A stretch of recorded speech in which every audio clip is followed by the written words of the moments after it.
Tops అయితే ఎంత బాగున్నాయి అంటే చాలా బాగుంది. మెరూన్ కలర్ వచ్చేసి ప్యాంట్ అయితే బ్లాక్ వచ్చింది, ఇట్లా ప్యాకెట్ కూడా వచ్చింది దీనికి. అసలు చాలా బాగుంది. నాడాలు వస్తుంది, ఇట్లా సైడ్ బటన్స్ కూడా వస్తుంది.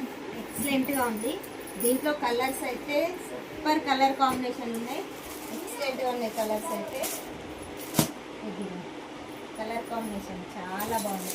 ఇదైతే బ్లాక్ ప్యాంట్ వచ్చింది, బ్లాక్ టాప్ వచ్చింది. దీనికి వచ్చేసి కలర్ కాంబినేషను అస్సలు చాలా బాగున్నాయి. ఇవి వచ్చేసి ఎంత తక్కువ ప్రైజ్లో అయితే ఈరోజు అయితే అక్క మన దగ్గరికి వచ్చింది కదా, నేనైతే ఆఫర్ పెట్టించిన 999కి 3 సింగిల్గా ఒకటి తీసుకుంటే మాత్రం 400 ఫ్రీ షిప్పింగ్, 2 కలిపి తీసుకుంటే మాత్రం 999 free shipping all over India. ఒక్క దెబ్బలనే అయిపోతాయి ఈ టాప్స్ అయితే, అసలు ఉండనే ఉండవు. సైజ్ వీడియో పెట్టినాక ఒక గంట సేపట్లో స్టాకే ఉండదు అసలు. Size ML XL XXL. ఓకేనా, మరి ఏది నచ్చినా స్క్రీన్ షాట్ తీసి 3 మాత్రం తీసుకుంటేనే 999, ఒకటి తీసుకుంటే 400. ఏమలా ఆఫర్ పెట్టింది. అయిపోయింది.